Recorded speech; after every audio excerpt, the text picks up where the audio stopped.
Yo, yo, yo, what it is, what it do. You know who it is. Who are you? Back again with the fellas from the 22 twos.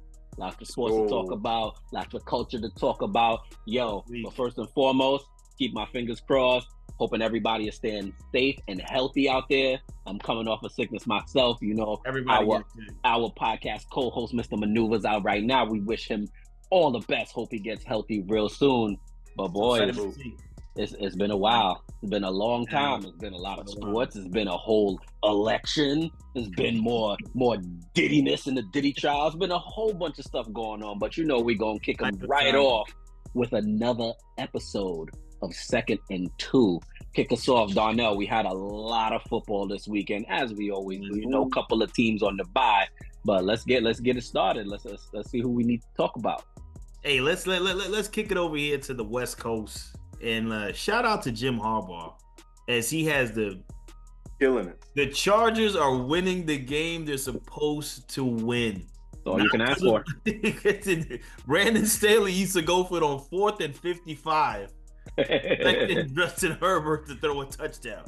But credit to John Harbaugh as the defense came up, had 7 sacks, held the Titans offense, which is not a strong offense by any stretch of imagination. But Justin Herbert had an efficient day. Shout out to the stingy defense getting 7 sacks on that big win.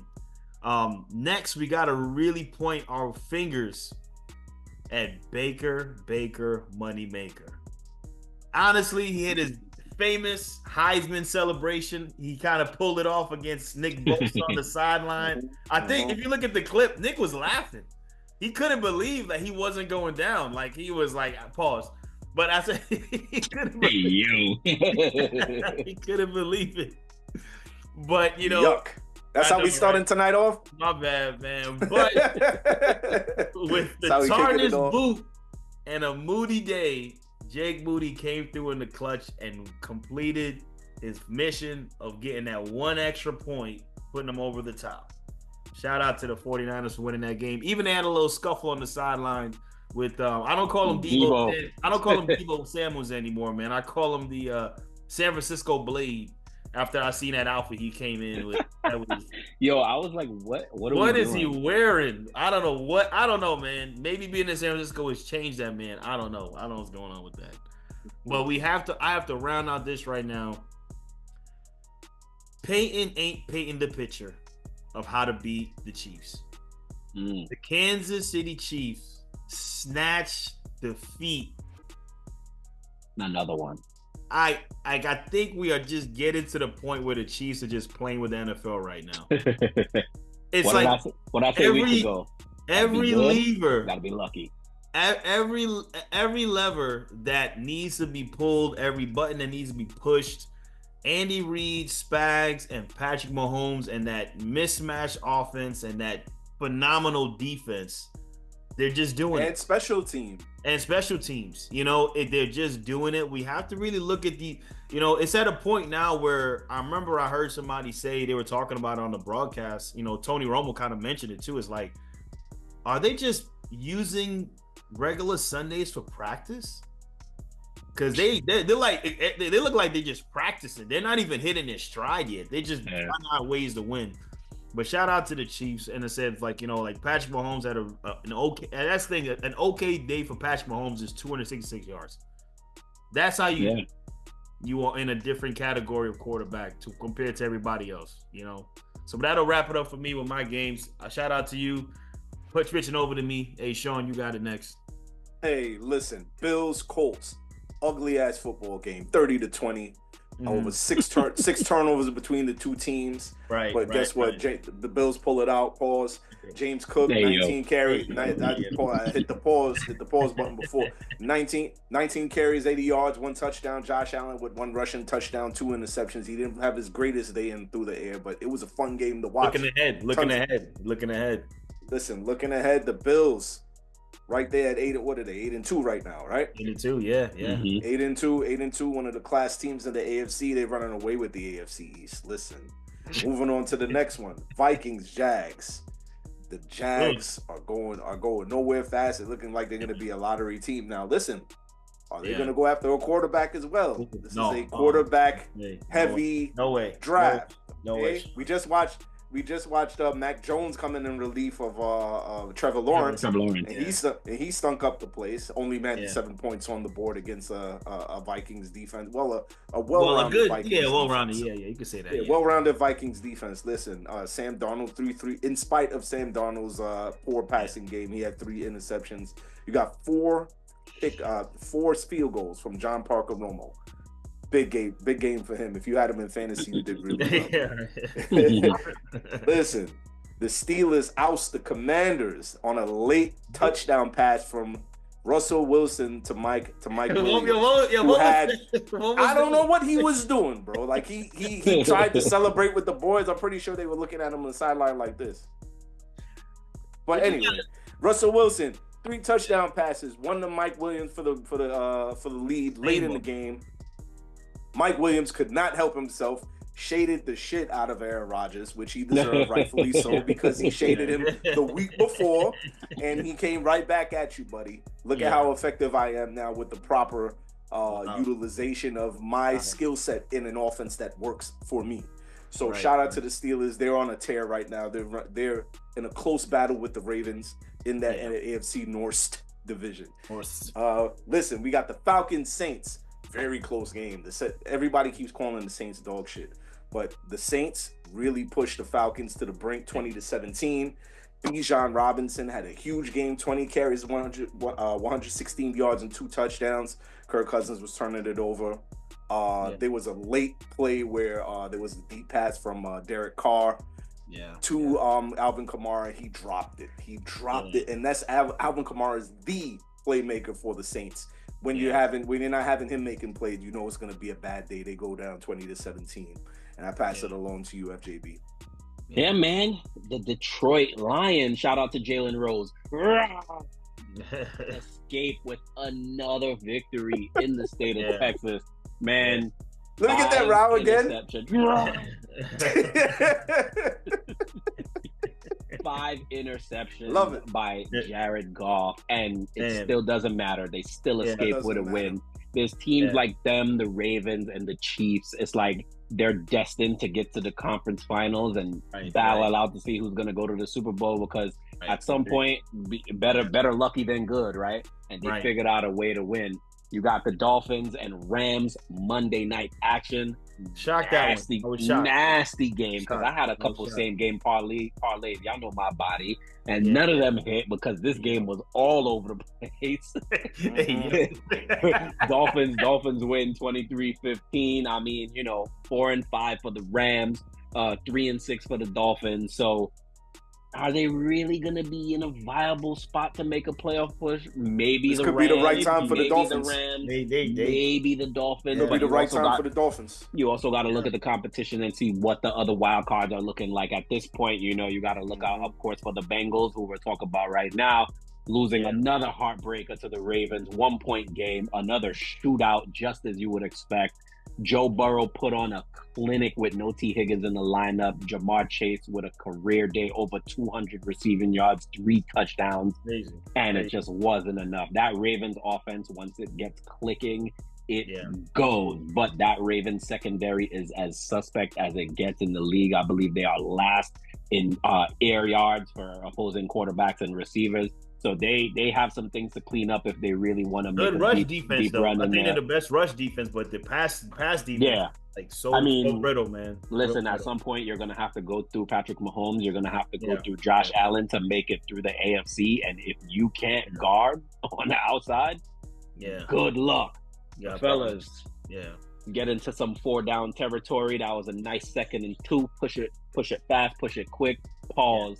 Get into some 4-down territory and slow it down. That's what she said. But the Eagles. A lot of flagrant talk tonight. A lot of it. Listen, man. Listen. And Sean will say we out of pocket tonight, man. Listen, we've been due. We've been due. Eagles romp. They run roughshod all over the Cowboys. It seems like it just keeps getting worse every single week. The Cowboys' lack of weapons. Dak has season-ending surgery. You got Cooper Rush in there. He comes in and stinks up the joint. You think you would see a Trey Lance appearance, coming off of the 3 games he had with the Niners prior to his injury, but the team sees him in practice every day. Of course, they didn't feel like he deserved that second team snap. I don't know. Maybe we see him moving forward. Maybe we don't. But Micah Parsons had some harsh words about Mike McCarthy. I'm going to read it here so I don't misquote. Quote, all coaching aside, Mike can leave and go wherever he wants. Guys I kind of feel bad for, like Zach Martin and guys who might be on their last year on their way out because that's who I wanted to hold the trophy for. You want to win games and do great things with those types of legends who put in more time and work than Mike McCarthy ever did. Oof. That is a lot. That is a lot, especially, with the media kind of throwing little hints out there about maybe the Cowboys should trade Micah and kind of just blow it up and start all over. But do we think there's some animosity in that locker room towards Coach Mike McCarthy? And of course, on the heels of today, getting news that Coach Prime Deion Sanders is the front runner to be the next coach for the franchise. Sean, what are we looking at here, man? Like, they've been trying to blame Dak because he's the quarterback and he got paid. Of course, they're still calling CD Lamb a diva, rightfully so, because he's by far the best offensive player on that team. They have no running game. O-line has been suspect. Defense has been giving it up all season. Is it time for Mike McCarthy to go? Honestly, he's gonna be the fall guy. I mean, there's no, it's inevitable, and I don't think that is 100% right because guess who's preparing the meals? Jerry Jones and his son. You know what I'm saying? Those guys are putting together this. They knew. We already knew that there was. First of all, the Cowboys were my dark horse pick for the Super Bowl, but everybody on this pod knew that the Cowboys did themselves a disservice by not retaining Pollard, who went over the Titans, who's killing right now, who didn't go after Derrick Henry, who they sorely needed, and they retained Zeke, an older Zeke. The other problem they said Pollard right now. I'm trying to interrupt you. He had the most yards after first contact or something like that. That's crazy. That's and he's playing. And he was injured early in the season, but he's playing well for the Titans right now. But and then you got the problem with Dallas is is a circus. You know what I'm saying? They have way too many different things going on that don't necessarily pertain to football. Everything is a distraction. They talked about it the other day on ESPN. Most recently, you had CD Lamb talking about the glass opening on the south end of the football field, where there's nothing but glare if you're looking on the other end of the field. I couldn't even see it. I couldn't see it. I couldn't see it. I couldn't see what was going on, bro. Yeah, you know how many 4 p.m. slates on a Sunday? The receivers out there, and I'm like, in what world are they catching that ball? Yeah. Go ahead. CD Lamb had a pass, hit him right in the hands, and he dropped it. And everybody's like, oh, CD Lamb. And CD's like, no. Like, there's a problem. And Jerry Jones comes out to 2 days ago and says, well, I'm not going to change it. It's the stadium that I built. So, however $1 billion I spent. And it's like, yo, dude. The problem is much bigger than what we just perceive it to be. Now, back to Micah Parsons.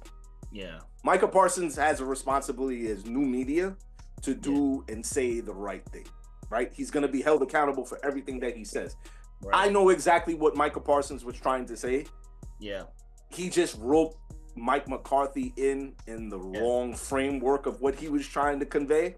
Yeah. And he tried to walk it back the next day on his podcast, but the cat was already out of the bag. Even though the players may feel like that about Mike McCarthy, it's really one of those situations where you keep it mum, you don't say anything, you don't pass it along to the media, and then try to clean it up on your podcast. You know what I mean? It's already there. You know what I'm saying? That granted, he's talking about Zach Martin, the guys that have been on the football team who have worked hard, earned Pro Bowls, weren't able to see championship come to fruition under this current regime. And he was pointing that out, that saying, look, they may Mike McCarthy may be gone and go coach somewhere else, and Zach Martin will be done with his career. So I'm not holding him too accountable, but at the end of the day, you have to watch what you say. And in new media, everything is under a microscope, especially in Big D. Pause. Yeah. Pause. Hey, yo, Darnell, is this it for McCarthy? Is he done? Are we gonna see Prime next season? I don't think so. Like I still do believe that the package deal with Prime is still in play.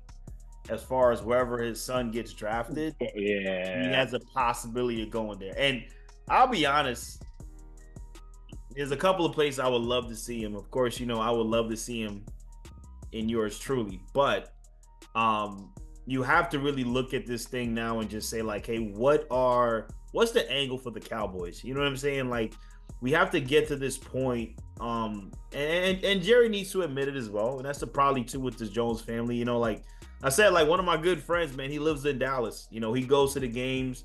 Man, the way how they have it set up, they got the Star where they have all of the Dallas legends lining the streets, and they have all of this, and it's a spectacle. You know what I'm saying? But Jerry has to realize this spectacle could only go on for so much longer. But the fact of the matter is his brand is so strong.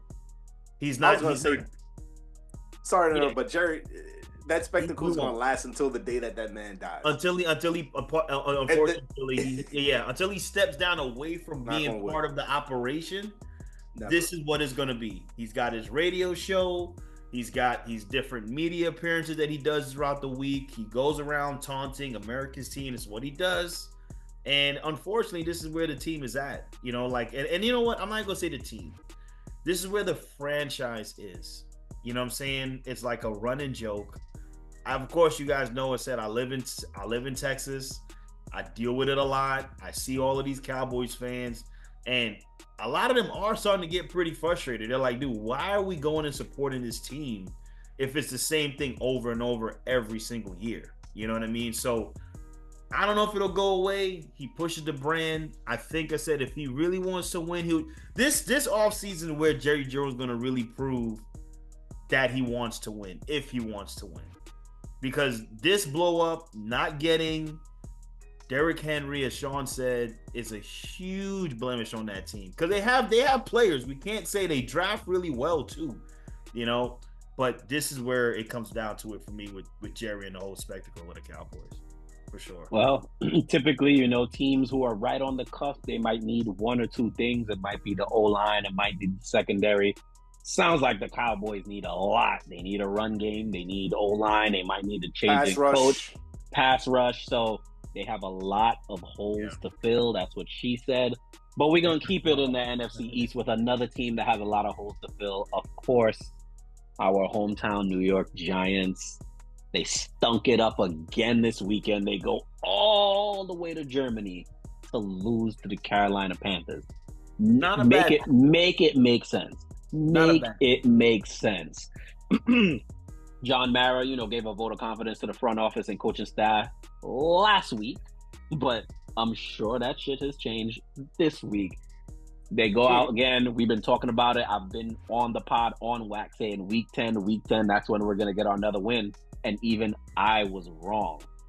Yeah. Daniel Jones went out there, 190 yards, 2 interceptions. Like, there was the play we talked about in the chat. The flea flicker where he had 2 wide open receivers 20 yards down the field. Took a sack. And he took a sack. Like, at least throw the ball away. you can't even imagine, like, what exactly is he seeing? Why is there hesitation? And then the times in the weeks prior where he does take shots down the field, it's 5 to 7 yards up in front of the receiver. It's never even close. Yeah. So, with that being said, fellas, we had some news today from Adam Schefter saying it's not likely, or he doesn't think we'll see Daniel Jones starting again for the Giants this season. What say you, Darnell? Because you and I have been on the same boat that this guy is not the guy for quite some time. Should Daniel Jones start for the rest of the season, or is it just done? We should just, wipe our hands and call it a day. I think right now, and you look at, I listen to a few other podcasts too of Sal, and you listen to when DP and all these other guys are talking about it. What the Giants have been doing, and this is not a 1-year thing. This is going back to since after that glorious Super Bowl season, the Giants have had 1 or 2 years. I think they've actually been over 500 since that. So you talking about in the last 12 years, only 2 seasons being above 500. Mm-mm. You know what I mean? So, so you gotta. It might be 3. It might be 3, but the fact that you could count them on one hand, you know what I'm saying? You got to look at that. But the biggest thing too, man, I'll be honest. Like I agree with Sean, man, and a few other people who said it too. I don't know if getting rid of Dayball and Shane is what you want to do at this time. You know what I'm saying? We've seen plenty of teams go through it, and you know what? We're going to keep some continuity, and maybe we have to try to build off of that. You know what I'm saying? I don't know if we could just throw it out because the glaring problem here, we know what the glaring problem is. The elephant in the room is not like, it's not an elephant. It's a globe, bro. Like we know what it is.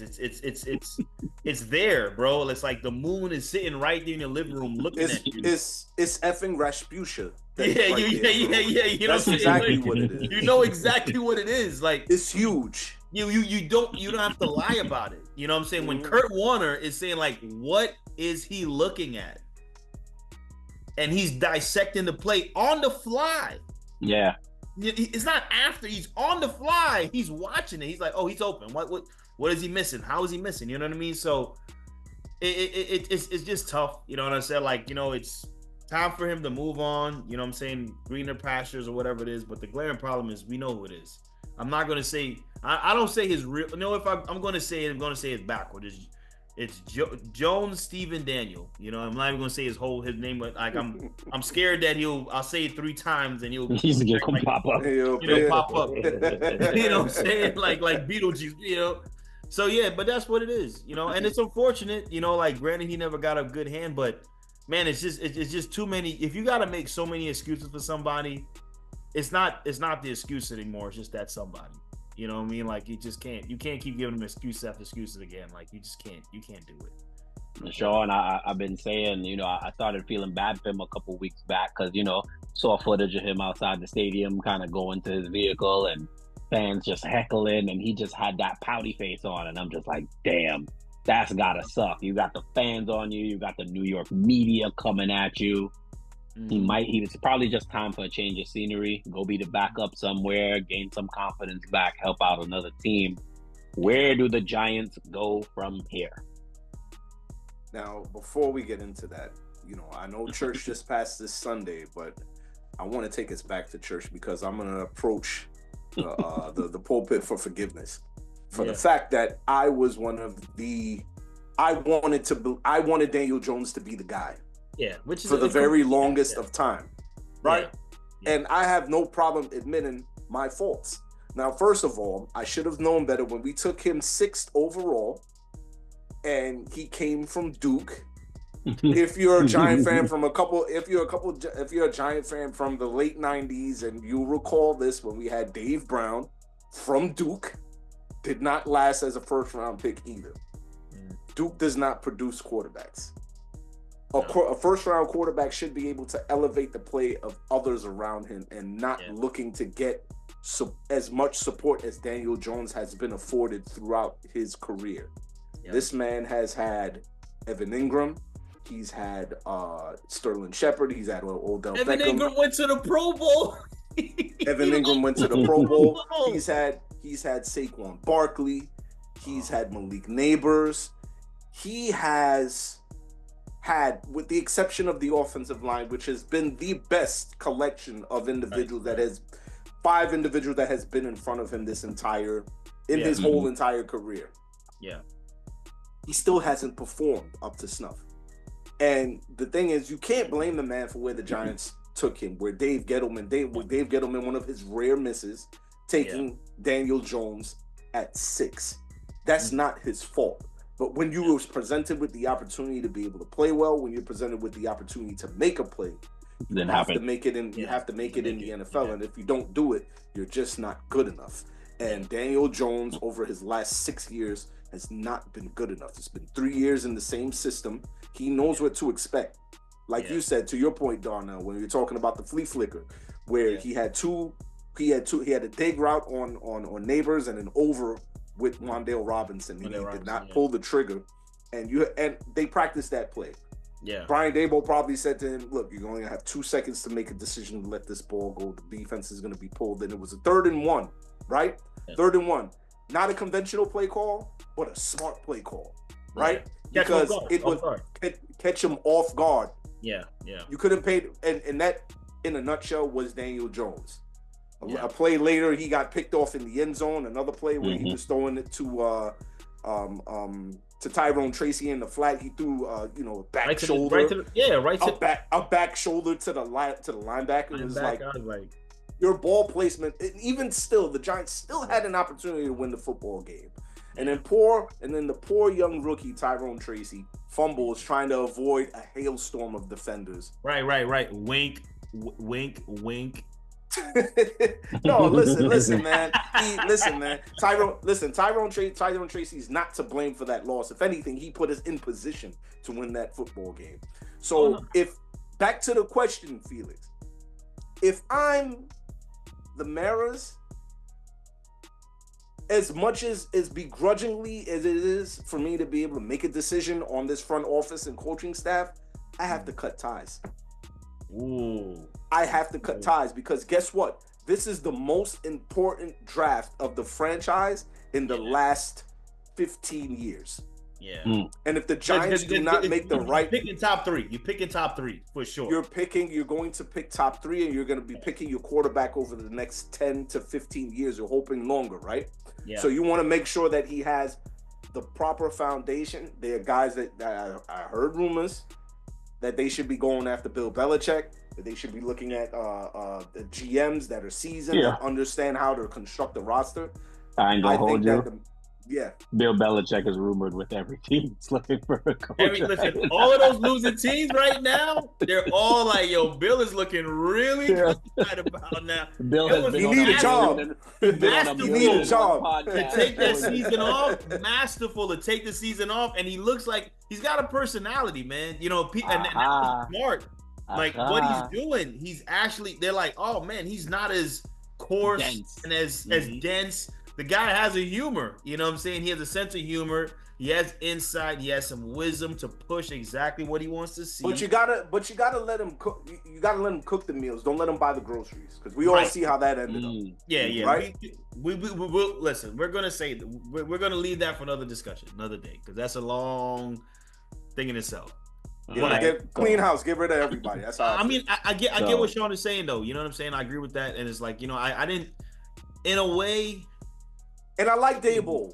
Yeah. You can't keep him. You can't get rid of Shane and keep him. Yeah. Not fair not fair to the GM that comes in the football operations. It's not fair to them. Let him get his guy. It sounds like wholesale changes need to come to the Giants, and we're gonna stay right here in New York. I don't know if it's something in the water coming down from Niagara, but the New York Jets in the same what is wrong with that franchise? Again, going out, getting stomped by the Arizona Cardinals this weekend. Aaron Rodgers looking super mid. I mean, we have to, in a nutshell, kind of put Tom Brady and LeBron in their own bucket of guys that are able to perform at an elite level after 40. We have those two examples and then nothing else. So it kind of skews how we view guys that were elite in their prime, kind of aging and thinking, maybe if they can hold on to certain attributes and certain skills that they're able to give you 75% of what they were in their prime. And Aaron Rodgers just, he still has the arm talent. His mobility is clearly not there. His decision-making has seemed questionable, albeit some could question the coaching, but that team is not clicking on all cylinders. Sean just alluded to it earlier. Mike Williams on the Steelers, they got utilizing him properly. You can say Aaron Rodgers had 4 elite receivers or close to elite receivers on his roster at the same time between Mike Williams, Alan Lazard, Devontae Adams, and Garrett Wilson. And you got Tyler Conklin in the middle. You got Braylon Allen and Breece Hall in the backfield. That is a stacked offensive crew. So between the coach and the quarterback, you figure they gotta make it click somehow to make it happen. It hasn't happened yet. Sean, where do the Jets go from here? They've been in quarterback misery for years. They finally get who they thought was going to be their guy, and he goes down in 75 seconds last year. He comes back after, I don't know, dark rooms in ayahuasca, and you think they're going to get him. They're going to get him right on track this year, and it just has not come to fruition. You know, forget Super Bowl chances, playoff chances look very, very slim right now, sitting at 3-7. There's going to be 3-7. They got to run the table. If you need 9 wins to get in, they pretty much have to go 8-1 the rest of the way. So 3-7, they gotta go 6-1 the rest of the way. Like, that's just not gonna happen. So Sean, it's not possible. Where does the franchise go from here? You can't say they should tank, right? Because you can't convince Aaron Rodgers to tank willfully at this point. You would think they could kind of use this opportunity to get one of those top spots and draft a quarterback, but they kind of seem stuck. Listen, the team, first of all, the Jets put all their hopes and dreams behind all of the requests of Aaron Rodgers. They basically handed the franchise to him. Joe Douglas, got on one knee like it was the Knights of the Templar and said, this is yours. I was going to say boy to men. I think I'll say listen, it belongs to you, my son. Pass it along to him, and guess what?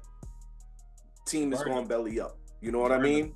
I heard a rumor from Carton in the morning on Fox, and he said that there was a conversation had between Aaron Rodgers and Woody Johnson about some kind of call about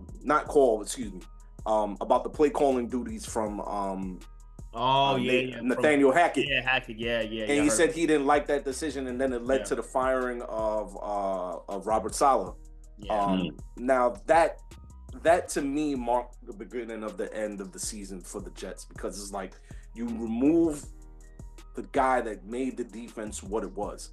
Yeah. You know what I'm saying? At least schematically. That defense was like amazing. They were amazing. Yeah, listen, the last 2 to 3 years, they were the class of the AFC when it came to defense, right? Because remember, the talk was give us 17 points offense, and all we need is a quarterback, right? Yeah, because the defense was supposed to be good. Yeah, and then now, they're not even scoring 10. Scored 6 the last game against Arizona. 6 is nuts. Not with that. Remaining schedule. I'm going to get back to my point. Remaining schedule: Colts, Jets, Seahawks, Dolphins, Jaguars, Rams, Bills, and Dolphins. Division games, as we all know, are 50-50. To say that they're going to run the table, because this is the meat of their pause of the rest of their season, where they have to play several division games. Yeah, that's a big ask. How many division games is that? 1, 2, 3, 4, right? Three division games that you're asking them to beat the Dolphins plus the twice. Seahawks and Colts. Oof. Yeah, that's tough sledding. Colts play hard. That's what I'm saying. That's what I'm saying. Yes, Good luck. Seahawks. Mike McDonald got that Seahawks. Even though they lose, they play hard. They play hard for Mike. They are gonna put up 28. So good. So good luck. Yeah, easily. Good luck scoring them. But listen, back to the root cause. They're getting the same level of play that they're getting from Aaron Rodgers that they would have got from Zach Wilson. Yeah. And all of the detractors from Zach Wilson, please step to the front of the congregation. Give yourself, and in the great words of Charlemagne, give yourself a big ass hee-haw. Yeah. Oh, don't you have the Listen. Zach Wilson did what he could with what was there. Yeah, and I think that the common denominator is Nathaniel Hackett. His offense is trash. Yeah. The defense looks highly overrated. Guys are not playing for each other. You can tell. Sauce can't tackle. Yeah, listen. Quinnen Williams and his brother, those are the only two dudes that I see balling out every single week. Yeah. They're a dumpster fire, bro. Yeah. You know what I mean? And at this point, referencing another Jet fan, shout out to Marty, my homeboy from East New York. What up? He said he wants to see them. He said that he wants to see the whole franchise. He's a diehard Jets fan. He wants to see the franchise tear it down. He said, start all over again. He said, get rid of everybody. Fire sale. Trade them all. get rid of them, get picks back, start from brand new, and tell Woody Johnson to take a hike. Expansion team status, man. Remember, you can't. Well, technically, he can't even leave, man, because doesn't like the sale, the how the owners have with their sale and all that other stuff too. You got to get like a certain amount of people agree to the sale, and it's weird, man, with the Billionaire Boys Club, man, with that. You know what I'm saying? So, as far as the Jets, and like, I know we laugh about the Jets, and I said this in the beginning of the season. It's not funny no more. Yeah, it's not, bro. You know what I'm saying? Like, when Maneuvers was saying, like, he got the Jets as his dark horse Super Bowl. Oh, I wish he was here. Yeah, we laughed. We laughed at him. We laughed. We mocked him. We mocked him. We threw internet stones at him. Digital stones at his feet. You know what I'm saying? But rightfully so. Man, it's like it's at a point where you can't laugh at them anymore. You know what I'm saying? It's more like, hey, this person's cold and is outside. Do you have like a robe? Like, can we go can we go feed this person? Like, they are about to die. They dying. They are dying. You know what I'm saying? Like, you feel for Jet fans because and it's not to interrupt your point. Yeah. 5 seconds, like 2 downs into the season last year, you lose Aaron Rodgers to pop Achilles, and it's like the season that could have been just deflated. And then you get him back.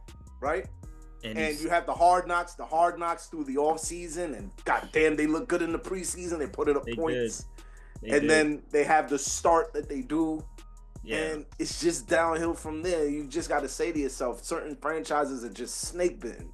Yeah, something's wrong. The Jets are snake bitten. As bad as the Giants are, right? Yeah. And I know my Jet fans gonna hate me. The Giants, we've lived to see a championship. Yeah. You know what I'm saying? With 2000, 2008, and 2011, we saw that. You know what I'm saying? Yeah. So this purgatory, it stinks, but at least we saw our team win a championship. Yeah. The Jets, people have come and gone and died, and you got Fireman Ed. He left. He came back. He looked even older than he did. You know what I'm saying? like it's tough, bro. It's tough. God bless the Jet fans, bro. I feel for you. I'm not even laughing anymore, bro. I'm like, hey, salute to you because you have a different level of perseverance that just continues to go. And I know this might sound kind of weird and kind of stupid what I'm about to say. At least I say Woody tried the last 2 years to say, you know what? Let's really give a go at it. We're going to bring a Pro Bowl guy in, but you know what? The football people got to step in and say something. Yeah. Big up for the Green Bay Packers for realizing what, like, we didn't see that deterioration. They saw it. I saw it. No. But they seen it when it. But no. Because remember they drafted Jordan Love after he came off the Pro Bowl, the MVP season. So there was something happening. Even though he won the MVP, there was something going on where they were like, look, you guys are not getting the whole truth about what he looks like to us. And they moved off of him. Smart play by them. They draft really well. You know what I'm saying? So smart move. They draft real well. They draft extremely well. You know what I'm saying? So we got to give them. I know we were joking. We were throwing a lot of hate towards them for getting rid of like this old future Hall of Famer, but they saw something. You know what I'm saying? And I know we thought, hey, he's gonna be like Brady. He's gonna get a refresh. He's gonna go to a new team. And like Brett Favre, you know. What it felt like. Funny. And that's what's so wild.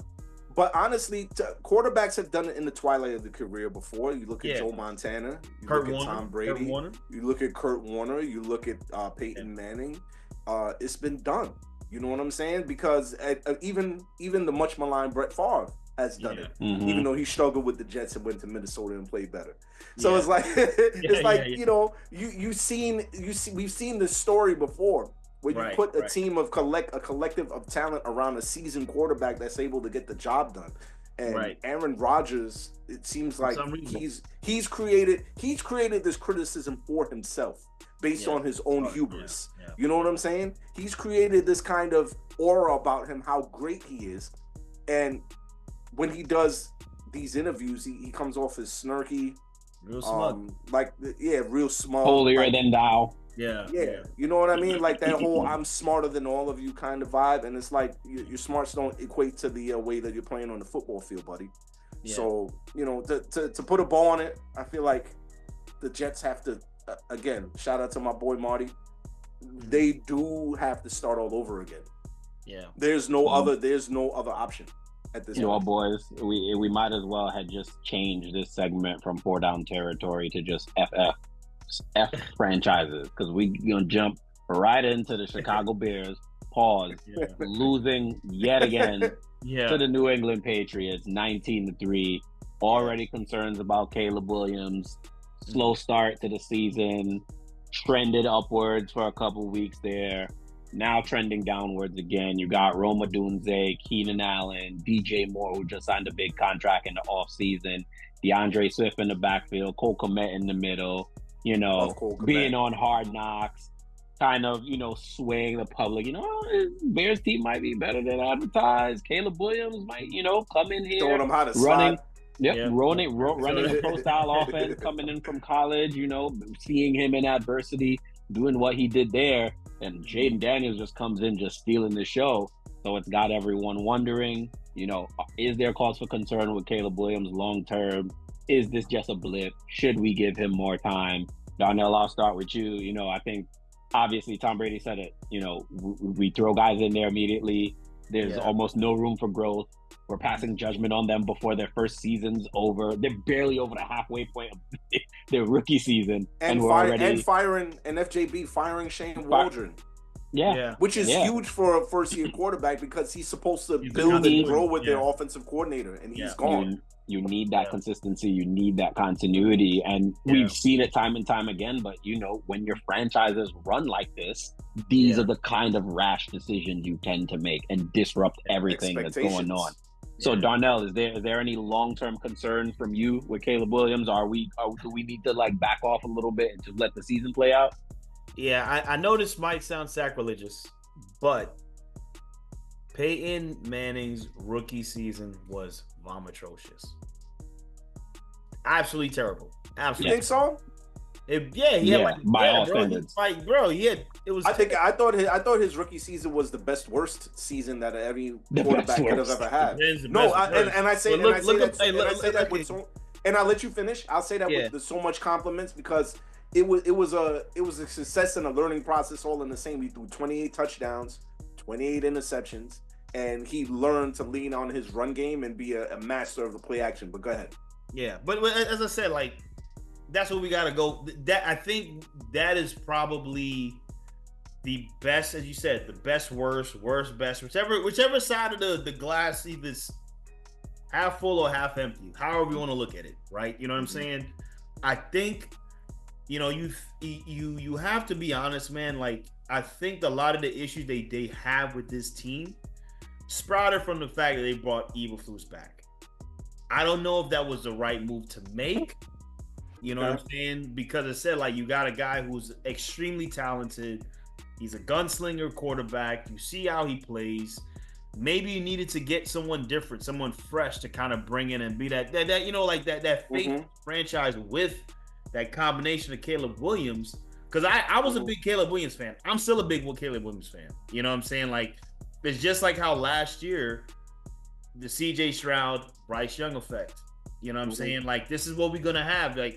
One of these guys, even in this next upcoming draft, one of these guys who are going to be picked, one's going to be a stud. Chances are there's a 50-50 chances one is going to be a stud and one's going to be a dud, right? You know what I'm saying? Unless they both are just trash. But what it is, we have this weird thing with the Bears, man. It's it's another franchise, Snake, twice bitten, once bitten, twice shy. They looked as if they were turning the page, get rid of Justin Fields, who actually did really good in Pittsburgh, by the way, initially. And then you go and you put you hang your hat on saying it's the first pick in the draft, one of the best talented quarterbacks we have. And now I heard that they benching it for Tyson Bagent. That's a rumor. I heard that's a rumor. That's a rumor. No way. Yeah. I heard Tyson. Yeah, they said they're looking at Tyson. Supposedly they had a lot of Tyson Bagent is a backup QB. A lot of promise. A lot of promise. Tyson Badgett could be a starting quarterback on at least he can. 15 teams right now. Yes, he can. All Yes, right. he can. All right. He can. 15? He can. Bro. 15. Well, 15. Well, 15 is kind of the same. Isn't that the same number that you use? We doing this again? For Jordan Love? Right. Well, okay. Tyson Badgett. Okay, for Jordan Love. No, I would say okay. Number. Tyson Badgett could be maybe a five. Quarterback. Five. Huh? You say five? Max. 5 max. 5 to 7. 7. I'll accept that. 5 to 7. So maybe. So let's just say a quarter of the league. He could possibly. That's too much. No, a quarter. A quarter is 32 teams. A quarter 8. is 8, bro. You know what I'm saying? I'm gonna say 8. 8 is a lot. That's a All lot. right. So what we're gonna say here's the problem for the Bears, right? The Bears handed him the keys a little bit prematurely because of the investment on the flankers on the outside that they made in the draft and in the offseason. Right. What they should have done, in contrast, is bolster the offensive line and hand the ball off to a Pro Bowl running back in DeAndre Swift and allow him to work too. So that and they still got. Do they still have Herbert? No, they traded him. I think they traded him. No, they don't. They traded him. They traded him to the Bengals. To the Bengals, right? Was the Bengals they traded him to? Yeah, because they needed a backup so. for Zach Moss. Yeah, I believe so. But I think that going back to Peyton, the rookie quarterback's best friend, because Peyton Manning, 28 touchdowns, 28 interceptions, like we mentioned before. Guess who he had in the backfield running with him? Edge. Marshall Faulk. Oh, no, Marshall Faulk in this year. Marshall Faulk in his rookie year. If you remember, do your research. Yeah. So he had somebody that he could lean on who had a Pro Bowl. Who had a Pro Bowl season. You know what I'm saying? And a rookie quarterback's best friend is the running game. And guess what? That offensive line, he's running for his life every single time that he drops back to throw the ball. Yeah. Now, granted, he does hang on to the ball a little bit longer than he should. And his reads, his first and second read, he thinks that he can kind of call back to some of those older NFL players who can run around in circles and not get hit. You're dealing with NFL talent, young man. Somebody's going to put you in the dirt and you're going to get hurt. The same thing with Johnny Manziel when he thought he could run around in the pocket forever. Like you're gonna. You realize it's the fastest guy from every team in college. Listen, like, FJB, you're gonna get clapped. Bro. Gonna get cooked. You know what I'm saying? Yeah, you're gonna get clapped. Shout out Marshawn Lynch. I know I'm gonna get got, but I'm gonna get mine. I'm gonna get mine before he not get got. No, but Caleb Williams is gonna be just fine. It does set him back with losing his offensive coordinator. Yeah. I mean, that's the worst thing that's a worst case scenario for any rookie quarterback, because now he has to learn an entirely new offensive system. Yeah. Have a whole new offseason in order to be able to adjust. I think that Eberflus is out the door at the end of this season as well. It only makes sense. You get a guy that'll be able to, like a Kevin O'Connell. I mean, these guys are kind of unicorns though, right? Like the Mike McDaniels, Kevin O'Connell, all the young talent that are coming up under Sean McVay. Yeah. These guys are very hard to find, but if you can get a quarterback's coach that'll be able to build him up and first of all, make the Bears a more physical football team once again. Go back to the Bears. Go back in time, bro. You know what I'm saying? I say this and I preach this every single time we have these conversations about football. Yeah. Physical team always wins, right? The most physical teams always have the best records in the NFL. When you're playing finesse football, it's very hard to do when the weather gets colder. And I feel like they're not doing enough to make sure that they protect their interest and their best case investment in Caleb Williams. And it shows, and they need to do more with building that offensive line for them to be effective. Hey, before we move on about the Bears. I got the 8 teams. I have the 8 teams right on this page. Run them down. I'm gonna tell you if you're nuts. Giants. Okay. Browns. Yes. Jets. Okay. No. The argument is he could be a starter on that team. That's the argument. Okay, all right. Move on. The Jets. I would say the Saints as well. The Raiders. The Raiders, That's a yeah. stretch. The Raiders, Saints, the Colts. He could probably. No. I'm saying. No. Here's the argument. If he could go in and play, that's the argument. That's what we're saying, right? The Colts. Is the argument that he will start, or is the argument that he can compete for a starting spot?